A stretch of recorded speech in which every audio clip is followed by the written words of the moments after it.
یہ خالص ایک علمی بحث ہے، اور وہ اپنے مسلک کو یا دوسروں کے مسلک کو یعنی علمی لحاظ سے بیان کرنا مقصود ہے، تحقیق مقصود ہے۔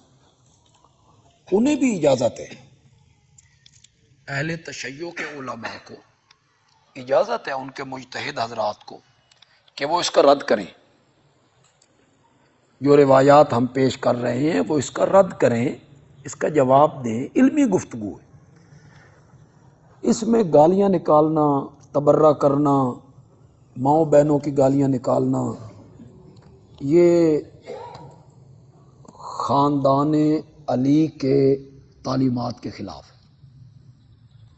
خاندان علی کی یہ تعلیمات نہیں، خاندان علی کی تعلیمات شرافت پہ مبنی، شرم و حیا پہ مبنی، وہ تو دشمنوں کو بھی معاف کر دیتے۔ تو اگر آپ کا تعلق اس گھرانے سے ہے تو پھر شرافت کو اپنائیے، نرمی کو اپنائیے، دلائل کے میدان میں آئیے، آپ دلائل سے اسے رد کر دیں کہ یہ روایت ہماری کتاب میں نہیں ہے، انکار کریں آپ کہ غلط بیانی ہم نے کی ہے۔ حضرت زین العابدین رحمت اللہ علیہ، ان کا نام ہے علی، حضرت حسین رضی اللہ تعالی عنہ کے فرزند ارجمند ہیں۔ کربلا میں یہ موجود تھے جی۔ یہ جو لوگ کہتے ہیں نا کہ بچے تھے، غلط کہتے ہیں، شادی شدہ تھے، اور ان کے بیٹے محمد باقر جو ہیں یہ بھی 2 سال کے تھے کربلا میں۔ تو زین العابدین رحمت اللہ علیہ کربلا کے عینی گواہ بھی، سب کچھ ان کے سامنے ہو۔ بیمار تھے، خیمے میں تھے۔ کربلا میں جو کچھ ہوا یہ یکبارگی ہوا، یہ نہیں ہے کہ کوئی سکیم کے تحت جنگ ہو رہی ہے۔ ادھر کتنے لوگ ہیں؟ 72 تو کل آدمی ہیں، ان میں خواتین کی تعداد آپ نکال دیں، بچوں کی تعداد آپ نکال دیں تو کتنے بندے بچ جائیں؟ 30 بندے ہو جائیں۔ 30 بندوں کا کسی لشکر سے، قافلے سے، دستے سے جنگ کرنا، یہ عقل بھی اس بات کو تسلیم نہیں کرتی کہ کوئی باقاعدہ صف بندی ہوئی ہے، میمنہ، میسرہ، مقدمۃ الجیش، اس طرح کی لڑائی ہوئی ہے، ایک بندہ آ رہا ہے، ادھر سے آ رہا ہے، نہیں۔ یہ ان خبیثوں نے یک بارگی حملہ کیا ہے ان کے خیموں پر، جنہیں یہ خطرہ محسوس ہوا کہ حضرت حسین رضی اللہ تعالی عنہ نے کوفے کا راستہ چھوڑ کے دمشق کا راستہ اختیار کر لی۔ تاریخی میدان میں آئیے، مکے سے آ رہے ہیں، مکے سے کوفے آئیں تو رستے میں کربلا نہیں آتی۔ مکے سے ایک جگہ پہ آ کے 2 رستے پھوٹتے ہیں، ایک کوفے چلا جاتا ہے، ایک دمشق چلا جاتا ہے۔ اس رستے کے قریب ابن سعد کا دستہ حضرت حسین کو ملا، اس رستے کے قریب۔ ابن سعد حضرت سعد ابن ابی وقاص کے بیٹے، ان کے والد یکے از عشرہ مبشرہ، میرے نبی کے رشتے میں ماموں لگتے، اور میرے پیارے پیغمبر نے ان کے بارے میں فرمایا سعد میرا ماموں ہے، کسی کا ماموں اس کا ہم پلہ ہو تو دکھاؤ۔ ایک جنگ میں خود نبی پاک نے تیر پکڑاتے ہیں اور یہ دشمنوں پر تیر چلاتے ہیں، یہ تیر انداز ہیں بڑے زبردست، تو آپ تیر بھی پکڑاتے ہیں، آپ کہتے ہیں ارم یا سعد فدا کا ابی و امی، سعد تیر چلاؤ، تم پر میری ماں بھی قربان، تم پر میرا باپ بھی قربان۔ یہ ابن سعد ان کا بیٹا ہے، عمر اس کا نام ہے، عمر۔ اس نے آ کے یہاں سمجھایا کہ جو خط آپ دکھا رہے ہیں جو آپ کے پاس ہے کے چودھریوں کے سرداروں کے پٹیلوں کے وہ میرے دستے میں دیکھو، یہ سارے چودھری اور سردار تو میرے ساتھ کھڑے. حضرت حسین رضی اللہ تعالی عنہ نے جب محسوس کیا تو ان پر یہ راز کھلا کہ میرے ساتھ دھوکہ ہو گیا. ان لوگوں نے کہا بھائی ہم نے تو کوئی خط نہیں لکھے. تو اس زمانے میں جعلی خط بنتے تھے، مورے بھی بنتی تھی. حضرت عثمان رضی اللہ تعالیٰ عنہ کے خلاف جو خطوط مختلف شہروں میں لکھے گئے وہ کیا تھے؟ جعلی خط تھے، حضرت علی سے منسوب کر کے لکھے گئے. حضرت علی نے بھائی وہ خط لکھے ہیں انا للہ و انا الیہ. لوگ حضرت علی نے لکھا کہ تیار ہو جاؤ اور آ جاؤ مدینے اور حملہ کرنے. تو حضرت حسین رضی اللہ تعالیٰ عنہ کو یہاں سمجھ آئی کہ مکے میں جو لوگ مجھے پکڑ پکڑ کے سمجھا رہے تھے نا وہ صحیح تھے اور میرے ساتھ دھوکہ ہو گیا. انہوں نے ابن سعد کے سامنے 3 تجویزیں پیش کی، 3 شرائط رکھی انہوں نے. یہ جو ہمارے کچھ علماء کہتے ہیں نا کہ کوئی شرائط مرائط نہیں ہے، کیوں نہیں ہے؟ اہل تشیع کی کتب میں بھی موجود ہیں اور اہل سنت کی کتب میں بھی موجود. میری جو خطبات بندیالوی کی 6 جلد ہے اس میں نے اس کو سیر حاصل بحث کی ہے اور میں نے 20 کتابوں کے حوالے دیے ہیں، 20 کتابوں کے، 10 اہل سنت کی اور 10 اہل تشیع. خطبات بندیالوی کی 6 جلد. وہ حضرت حسین رضی اللہ تعالیٰ عنہ نے 3 شرطیں پیش کی. کوئی دنیا کا آدمی ان شرائط کو جھٹلا نہیں سکتا. ان میں پہلی شرط تھی مجھے واپس جانے دیں، میں جہاں سے آیا ہوں میں پلٹ جاتا. یہ پہلی شرط تھی. دوسری شرط تھی مجھے اسلام کی سرحدوں میں سے کسی سرحد پہ پہنچا دو. تیسری شرط تھی مجھے یزید کے پاس لے چلو، فاہوا ابن عمی، وہ میرے چچا کا بیٹا ہے، فآزا یدی علی یدی، میں اپنا ہاتھ اس کے ہاتھ پہ رکھنے کے لیے تیار. یہاں حضرت حسین رضی اللہ تعالیٰ عنہ پہ ساری باتیں کھل گئی کہ میرے ساتھ دھوکہ ہو گیا. کوفیوں نے خط لکھے، دھوکہ کیا، دھوکے سے مجھے بلایا. تو حضرت حسین رضی اللہ تعالیٰ عنہ نے کوفے کا راستہ چھوڑا اور دمشق کا راستہ اختیار کیا. تیسری شرط تسلیم ہو گئی. تو کربلا اس رستے میں آتی. 60 کوفی حضرت حسین کو مکے سے لا رہے تھے، وہ ساتھ تھے. یہ وہی لوگ ہیں جنہوں نے حضرت عثمان کی شہادت کے بعد فتور مچایا، حضرت علی اور حضرت معاویہ کو لڑوایا، حضرت علی اور حضرت عائشہ کو لڑوایا، مسلمانوں کو آپس میں لڑوایا، مسلمانوں کی طاقت کمزور کی. وہ حضرت معاویہ رضی اللہ تعالیٰ عنہ کے زمانے میں دب گئے، بجھے نہیں، صرف دب. حضرت معاویہ کے انتقال کے بعد انہوں نے پھر سر اٹھایا. اب وہ چاہتے تھے دوبارہ یہ معاملہ ہو، مسلمان آپس میں لڑیں جھگڑیں. انہوں نے حضرت حسین رضی اللہ تعالیٰ عنہ کو استعمال کرنا چاہا، لیکن یہ صحابی ہیں نا، نیک نیت ہے نا. جس جگہ پہ انہیں سمجھ آئی نا کہ میرے ساتھ دھوکہ ہوا ہے، انہوں نے وہ راستہ چھوڑ دی اور پہلی تجویز پیش کی مجھے واپس جانا. آپ جتنے احباب ہیں، ماننا نہ ماننا آپ کی مرضی ہے، تاریخی بات ہے، آپ دوسری طریقے سے مان لیں، کوئی اس میں حرج نہیں ہے. آپ کا اگر وجدان اس کو مانتا ہے تو آپ مان لیں، لیکن یہ تو بتائیں نا کہ مجھے واپس جانے دو، یہ اپنے موقف سے رجوع ہے یا نہیں. جو موقف ان کا مکے میں تھا کہ میں نے جانا ہے، کوفے پہنچنا ہے.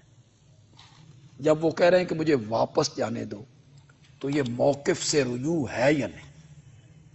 یہ اپنے موقف سے رجوع کر رہے ہیں. صحابی ہے نا, نیک نیت ہے نا, ہماری اور آپ کی طرح تو نہیں ہے نا کہ اڑ جائیں. اڑے نہیں, جب تک اپنے موقف کو صحیح سمجھا نا. ابن عمر کی نہیں مانی, حضرت ابن عباس کی نہیں مانی. حضرت ابن عباس حضرت علی کے چچا زاد بھائی ہیں,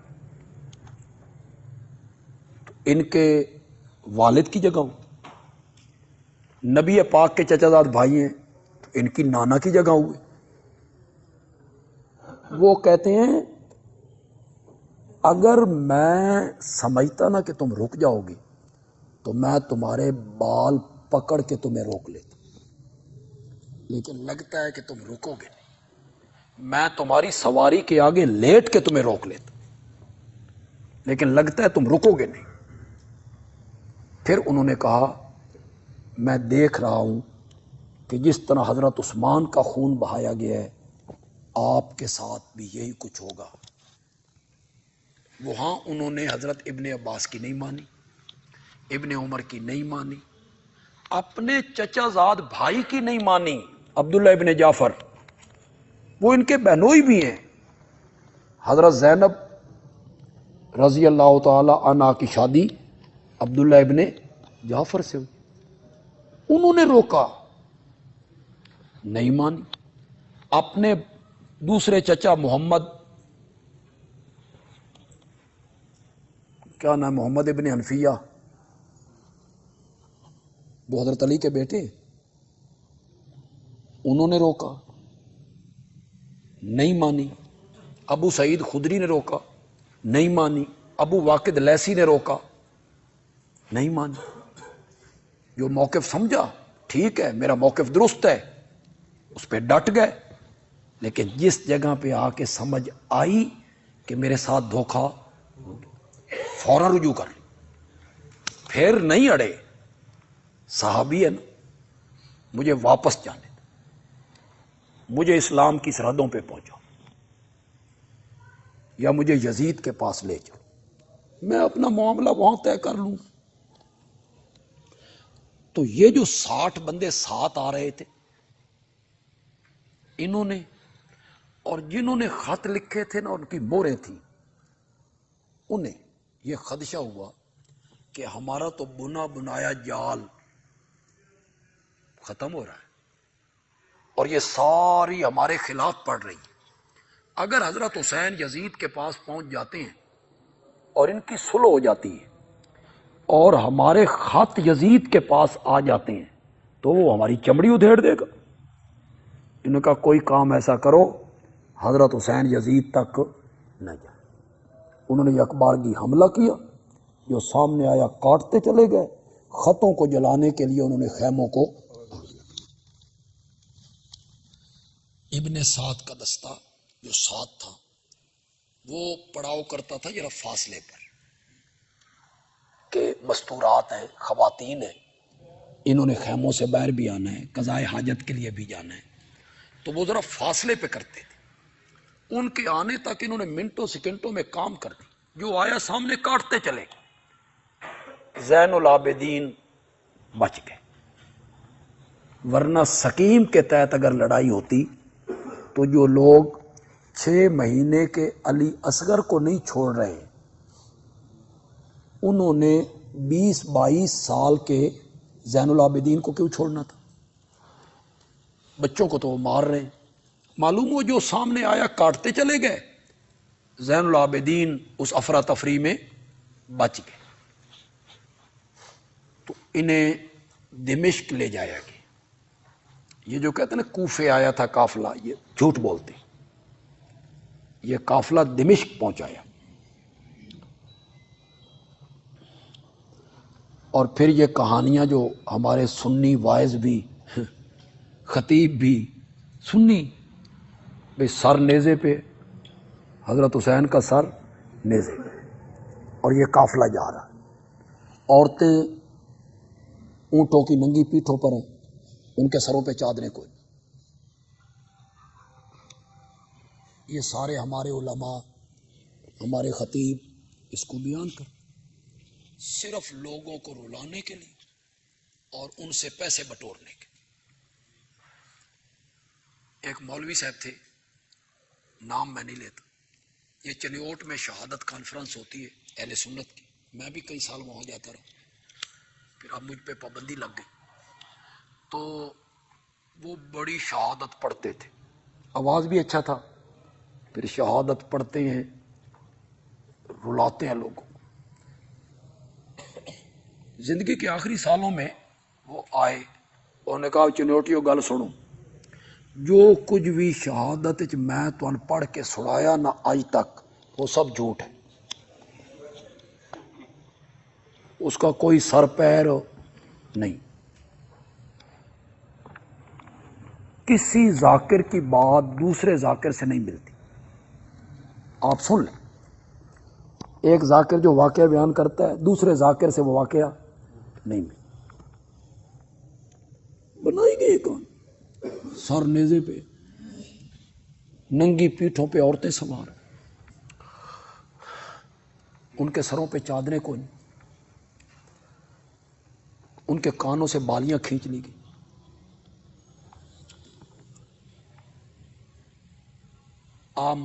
میں آپ کو ایک بات بتاتا ہوں، ہمارا ملک میں ایک کردار رہا ہے ذوالفقار علی بھٹو سے، ان کی بیٹی تھی،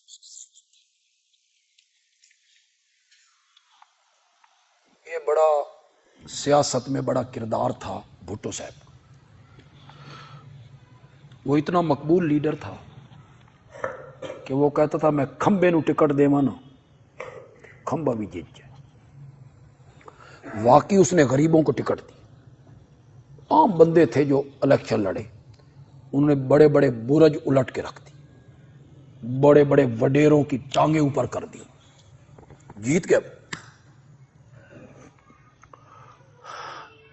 جنرل ضیاء الحق صاحب آئے، اس کی حکومت کا تختہ الٹ کے ایک قتل کے مقدمے میں انہیں سزائے موت ہو گئی، بھٹو صاحب کو پنڈی میں انہیں پھانسی دے دی، لاڑکانے میں انہیں دفن کیا، پھانسی ہوئی صبح 2 بجے 3 بجے، دفنائے گئے وہ 9-10 بجے، ریڈیو پہ خبر نشر ہوئی 11-12 بجے کہ بھٹو صاحب کو پھانسی دے دی گئی۔ کیوں؟ ایسا کیوں کیا؟ صرف اس لیے کہ لوگوں کو پتہ نہ چلے، احتجاج ہوگا، سڑکوں پہ لوگ آئیں گے، توڑ پھوڑ کریں، پہلے دفنایا پھر اعلان کیا۔ اور اللہ کے بندو، وہ تو قرون اولا کا زمانہ ہے، خیر القرون قرنی ثم الذین یلونہم ثم الذین یلونہم۔ آپ ایک منٹ کے لیے تصور کریں، حضرت حسین رضی اللہ تعالیٰ عنہ تو بہت بلند، بہت اونچے، آج اگر کسی جید عالم کا سر حکومت وقت قلم کرے اور اسے ایک نیزے پہ ٹانگ کے اسلام آباد سے لاہور کی طرف لے جایا جائے تو آج کے مسلمانوں کا رد عمل کیا ہو؟ برداشت کریں گے؟ تو حضرت حسین کا سر نیزے پہ کوفے سے دمشق لے جایا جا رہا، کوئی بندہ نہیں بولتا، کوئی احتجاج نہیں کرتا، کوئی نہیں کہتا کہ ظالموں یہ خواتین کون ہیں، یہ تمہارے نبی کی نواسیاں ہیں، یہ بڑے معزز خاندان کی خواتین ہیں، انہیں تو سورج نے کبھی نہیں دیکھا، چاند نے کبھی نہیں دیکھا، تم ان کو اونٹ کی ننگی پیٹھوں پہ سوار کر کے لے جا رہے۔ کسی نے نہیں سوچا یہ ثابت کرنے کے لیے کہ وہ سب دیوس تھے، ان میں کوئی مومن نہیں تھا، چنانچہ وہ اس میں کامیاب ہو۔ کہ وہ سب بغیرت دیوس لوگ اکٹھے ہوئے تھے، اس خاندان کے وہ دشمن تھے، اور یہ سب کچھ ہوتا رہا۔ وہ جو ہررا کا واقعہ سنایا جاتا ہے کہ مدینے میں حملہ کیا، مسجد نبوی میں نمازیں بند ہو گئیں، گھوڑے باندھے گئے، گھوڑے مسجد نبوی میں گھوڑے باندھے۔ وہ تو مسجد نبوی ہے، خیر القرون کا زمانہ ہے، حکومت وقت نو آکھے معاویہ مسیح تے گھوڑے بن کے ویکھے باندھے، حد نہیں ہوگی۔ مسجد نبوی میں گھوڑے باندھے جا رہے ہیں، مدینے کا کوئی بندہ بولتا نہیں۔ 1000 لڑکی حاملہ ہوئی۔ واہ! یہ الو کا پٹھا راوی یہ گن رہا تھا، 1 2 3 4 5 6، نہ 999 نہ 1001، پوری 1000، اور سب حاملہ ہوئی اور حرامی بچے پیدا ہوئے، 1000 حرامی بچے۔ سن رہے ہیں لوگ، تاریخ نے لکھ دیا ہے، ٹھیک ہے، کسی نے نہیں سوچا۔ اور اللہ کے بندو، یہاں ہمارے محلے میں حکومت وقت کے کارندے یوں بچیوں کے ساتھ زنا شروع کر دیں، محلے والے برداشت کریں گے؟ ان حکومت کے کارندوں کو زندہ واپس جانے دیں گے؟ وہ تو مدینہ ہے۔ ایک شاہ صاحب تھے، تصدق حسین شاہ، یار یہ ذرا موبائل تھوڑا سا بند کرے یار، اس کو روک دے یار، آپ بھی روک۔ تو انہوں نے وہاں کہا، انی عبد مکرہ لک، میں تیرا ہاتھ بندہ غلام ہوں، ان شئت فامسک و ان شئت فبع، تیری مرضی ہے، مجھے اپنے پاس رکھ لے یا مجھے بیچ دے۔ تو یہ بھی ایک طرح کا یہی مطلب ہے کہ جو تو کہے گا میں وہ مانوں گا۔ تو پھر انہوں نے کہا، یہ زین العابدین نے تقیہ کی، جو یزید کو جملے کہے تو انہوں نے جملے کس طور پہ کہے؟ تقیتاً کہے، تقیہ کیا۔ ہم نے کہا تم پر یہ وحی کہاں سے اتری کہ حضرت علی نے تقیہ کیا، حضرت ابو بکر کی بیعت کر لی، زین العابدین نے تقیہ کیا، یزید کو یہ لفظ کہہ دی، تم پر یہ وحی کہاں سے اتری جس کا حضرت حسین کو پتہ نہیں لگا کہ انہوں نے تقیہ نہیں کیا، انہوں نے پورا کنبہ ذبح کرا دی، بچے ذبح کرا دی، 19 سال کا علی اکبر ذبح کروا۔ انہیں بھی تقیہ کرنا چاہیے تھا۔ میں سمجھتا ہوں کہ حضرت علی اکبر اور علی اصغر جو کربلا میں شہید ہوئے، ان کا جو خون ہے نا، اس سے بڑا صابن کوئی نہیں جو ان داغوں کو دھو دے۔ جو داغ تم حضرت ابو بکر، حضرت عمر، حضرت عثمان کے دامن پر لگاتے ہو، ان دونوں کے خون سے بڑھ کر کوئی صابن نہیں۔ کہ اگر ابو بکر و عمر یزید کی طرح ہوتے تو حضرت علی ان کے ساتھ مفاہمت نہ کرتے، حضرت علی بھی حضرت حسین کا کردار ادا کرتے، بچے ذبح کرواتے، ان کو قبول نہ کرتے۔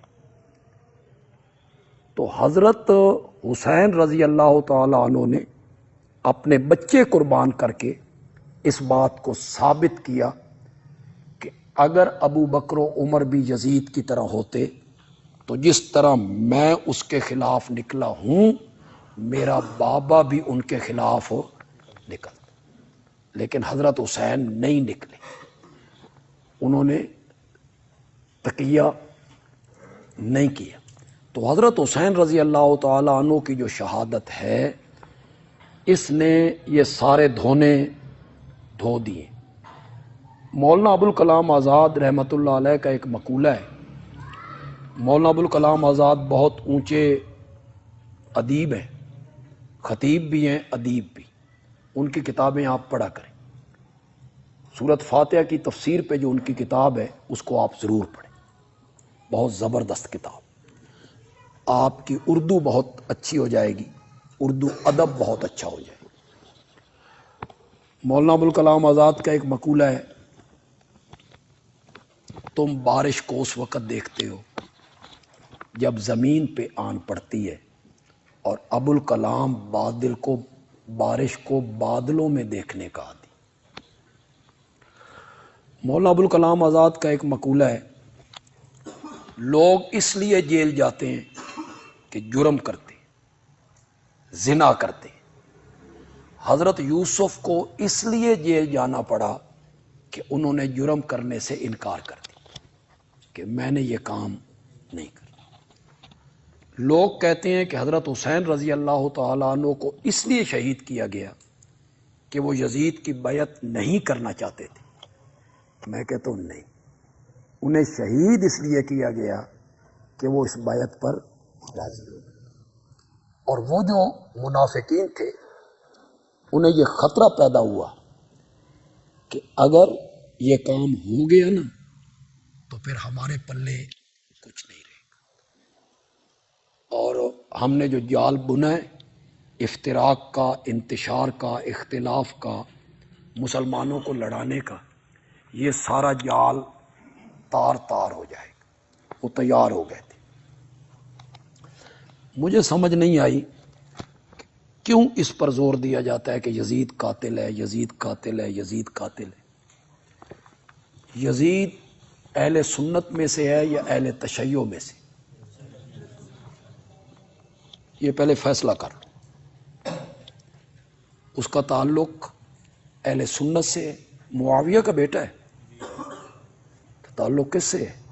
اہل سنت سے۔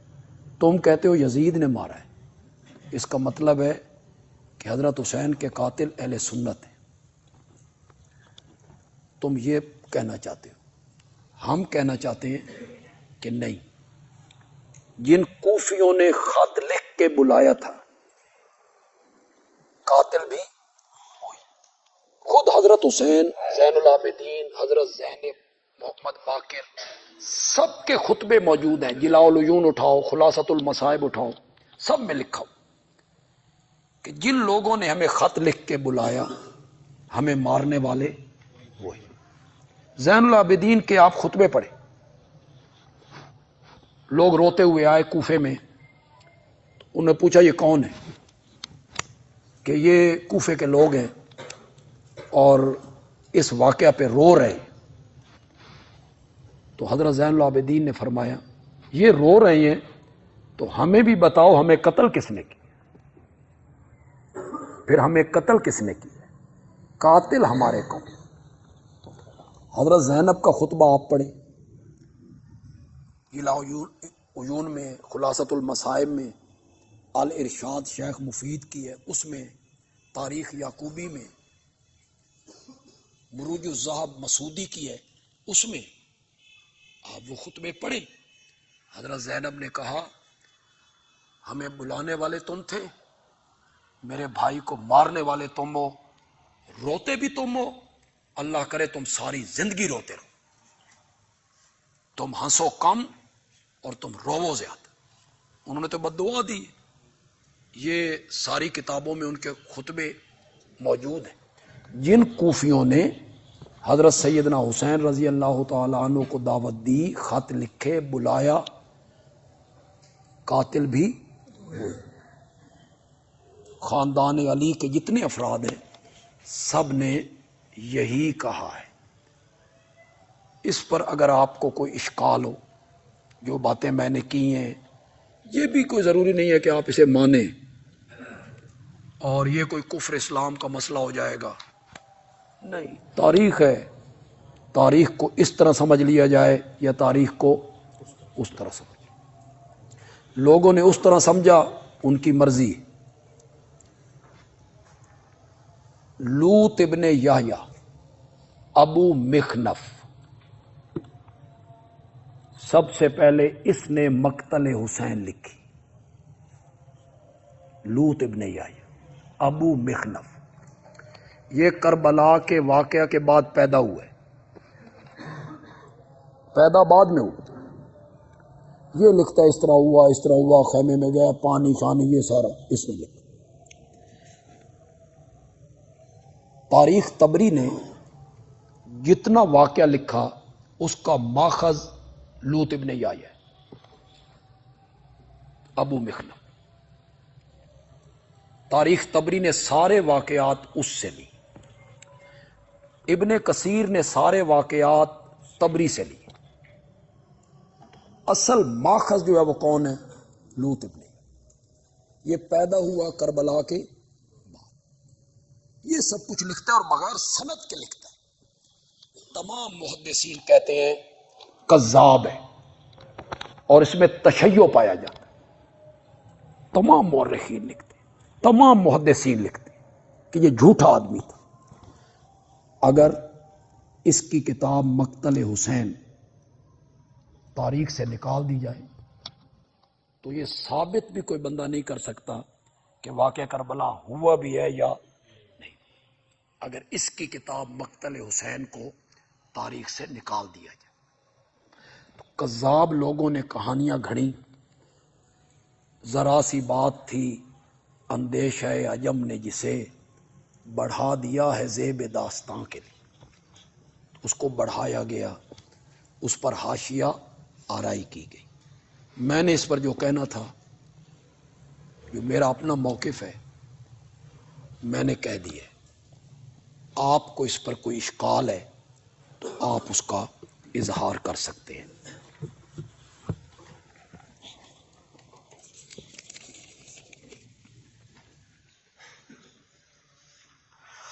محمد ابن علی المعروف بھی حنفیہ، اس کو حضرت علی سے منسوب نہیں کرتے، ماں سے منسوب کرتے۔ حنفیہ اس کی ماں کا نام بھی نہیں، لون اس قبیلے کا نام ہے جس سے تعلق ہے ان کی والدہ کا۔ یہ اسی لیے ان کو محمد ابن علی نہیں کہتے کہ انہوں نے کربلا جاتے ہوئے حضرت حسین کا ساتھ۔ حضرت حسین انہیں کہتے رہے کہ آپ میرے ساتھ آئے، آپ میرے بھائی ہیں، انہوں نے کہا نہیں، میں آپ کے موقف کو صحیح نہیں سمجھ۔ حضرت حسین رضی اللہ تعالیٰ عنہ نے فرمایا کہ اپنے بیٹوں کو بھیج دو۔ انہوں نے کہا جس چیز کو میں اپنے لیے پسند نہیں کرتا میں اپنے بیٹوں کے لیے بھی پسند نہیں کرتا۔ انہوں نے بیٹوں کو بھی ان کے ساتھ نہیں بھیجا۔ ان کے سامنے جب مدینے میں یہ کہا گیا کہ یزید شراب پیتا ہے اور نماز نہیں پڑھتا اور کنجریوں کی محفلیں کرواتا ہے، تو انہوں نے کہا اقم تو عندہ ورأیتہ مواظبا علی الصلاۃ یسأل عن الفقہ، میں اس کے پاس رہا ہوں اور میں نے اس کو دیکھا ہے کہ وہ نماز کا پابند ہے، ملازما للسنہ، سنت کو چمٹا رہتا ہے، فقہ کے معاملے میں لوگوں سے، علماء سے پوچھتا رہتا ہے۔ تو یہ البدایہ والنہایہ 8ویں جلد میں علامہ ابن کثیر محمد ابن علی المعروف بھی حنفیہ اس کے قول کو انہوں نے نقل کیا۔ یہی وجہ ہوگی کہ اسے حضرت علی سے نسبت نہیں دی جاتی۔ ابن سعد حضرت حسین کے دشمنوں میں سے نہیں جی، کوئی دشمنوں میں سے نہیں تھا، بڑے پیار محبت سے انہوں نے حضرت حسین کو بات سمجھائی کہ آپ کو غلط فہمی ہو گئی ہے، آپ سے دھوکہ ہو گیا ہے، اور انہوں نے اس بات کو تسلیم کر لیا۔ کیا یہ حدیث صحیح ہے کہ آپ نے حضرت معاویہ سے فرمایا کہ تمہاری اولاد میری اولاد کو قتل کرے گی؟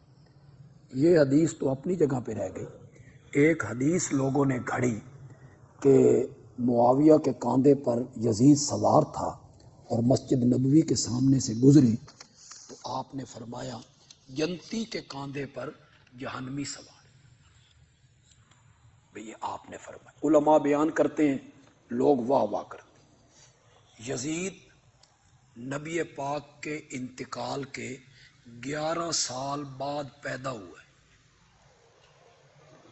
جو بندہ آپ کی زندگی میں پیدا نہیں ہوا انہوں نے پیدا کر کے معاویہ کے کاندھے پہ بٹھا کے مسجد نبوی کے آگے سے گزار دی. گھڑنے والے گھڑتے رہتے. کلو روایت، ملا علی قاری نے لکھا، ابن عساکر نے لکھا، کلو روایت فی ذم معاویہ و یزید کلھا موضوعۃ. ہر وہ روایت جس میں معاویہ کی مذمت ہوتی ہو وہ کیا ہے؟ گھڑی ہوئی.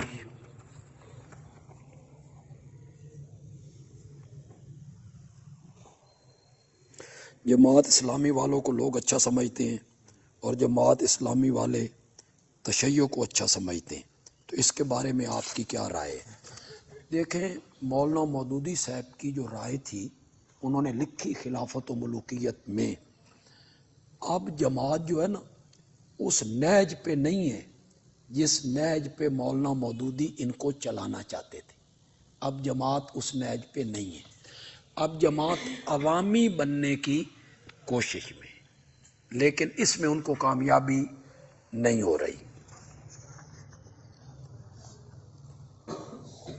عشرہ مبشرہ سے مراد یہ ہے 10 صحابہ کو آپ نے نام لے کر جنت کی بشارت دی تھی. یزید نے قاتلان حسین کو سزا کیوں نہیں دی؟ قاتلان عثمان کو حضرت علی نے بھی سزا نہیں دی تھی. ان سے تو مطالبہ بھی ہوا تھا. 2 بندے مطالبہ لے کے اٹھے تھے، ایک حضرت عائشہ اور ایک حضرت معاویہ، لیکن حضرت علی رضی اللہ تعالیٰ عنہ نے ان کو سزا نہیں دی. حکومت کی کچھ مجبوریاں ہوتی، حضرت علی کی بھی کچھ مجبوریاں ہوں گی جس کی وجہ سے وہ سزا نہیں دے سکے. حضرت حسین رضی اللہ تعالیٰ عنہ کا قصاص، اس کا تو مطالبہ بھی کسی نے نہیں کیا. کیا حضرت زین العابدین نے مطالبہ کیا؟ کسی نے مطالبہ بھی نہیں کیا. یزید کو پلیت کہنے کا یہ کہتے. حضرت ابن عباس رضی اللہ تعالی عنہما دسترخوان پر بیٹھے ہوئے تھے کہ انہیں اطلاع پہنچی کہ حضرت معاویہ کا انتقال ہو گیا. انہیں فرمایا دسترخوان اٹھا لو. پھر انہوں نے حضرت معاویہ کی تعریف کرنی شروع کی اور تعریف کرتے کرتے آخر میں فرمایا وَإِنَّ ابْنَهُ یزید لَمِن صالح آلِ. ان کا بیٹا یزید ان کے گھر والوں میں سے صالح. یہ کہنے والا کون ہے؟ ابن. اب جو یزید کو پلیت کہتا ہے اس کو دیکھو کہ وہ کون ہے. ابن عباس کے پائے کا آدمی ہے. ابن عباس کے پائے کا آدمی ہو تو بات کرو.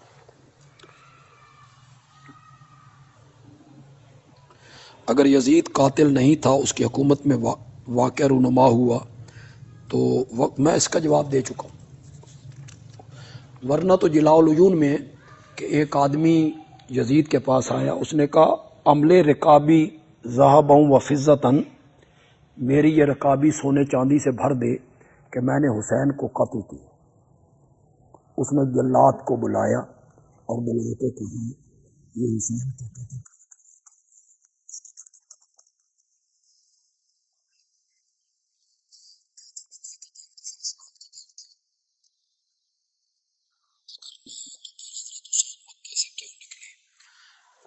اگر یہ کفر و اسلام کی جنگ تھی تو حضرت حسین نے یہ پہلی شرط کیوں پیش کی کہ مجھے واپس ہو؟ اگر آگے کفر ہوتا، باطل ہوتا، ظلم ہوتا، آپ کا کیا خیال ہے؟ حضرت حسین واپس جاتے کہ آگے بڑھتے؟ آگے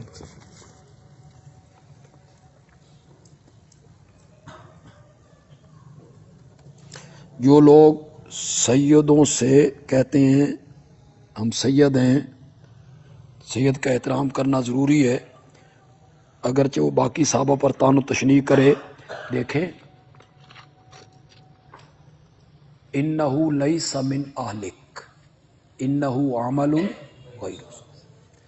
سید بحیثیت قبیلہ قابل احترام ہے، لیکن اگر وہ صحابہ پہ تبرہ کرے اور اس کے عمل اچھے نہ ہوں تو پھر وہ قابل احترام نہیں.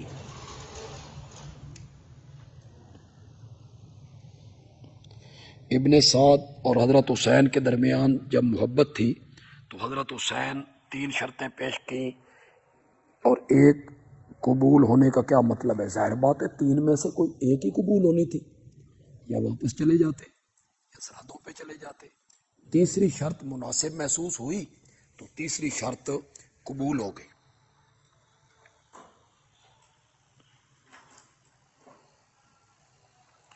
علی اکبر علی اصغر ان کے اصلی نام کا پتہ نہیں ہے، انہوں نے کچھ نہ کچھ گڑبڑ اس میں کی ہے.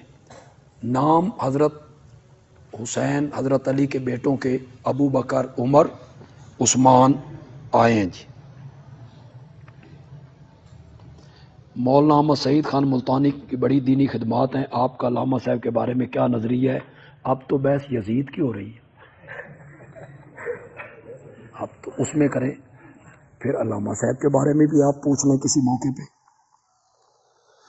مسئلہ الہ کے مکمل 13 لیکچر بالکل صاف آواز صاف ویڈیو کے ساتھ لینے ہوں تو وہ فی سبیل اللہ حاصل کر سکتے ہیں. چشتی صاحب سے رابطہ کر لیں، جنہوں نے لینے ہیں موبائل میں یہ آپ کو دے دیں گے جی. حضرت معاویہ اور حضرت علی کا اختلاف ابو بکر عمر عثمان کے زمانے میں تھا؟ نہیں جی، بعد میں وہ تینوں تو وفات پا گئے تھے، پھر حضرت علی خلیفہ بنے، حضرت عثمان شہید ہوئے، اور ان کی شہادت کی وجہ سے کچھ معاملات یعنی گڑبڑ ہوئے جی.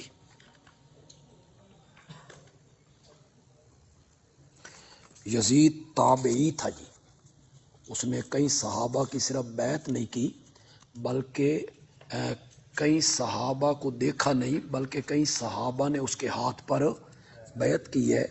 قسطنطنیہ کا جو لشکر تھا اس کا وہ سپہ سالار تھا، جس میں حضرت حسین رضی اللہ تعالیٰ عنہ بھی بحیثیت فوجی کے شریک تھے، حضرت عبداللہ ابن عباس شریک تھے، حضرت عبداللہ ابن عمر شریک تھے، حضرت عبداللہ ابن زبیر شریک تھے، حضرت ابو ایوب انصاری شریک تھے.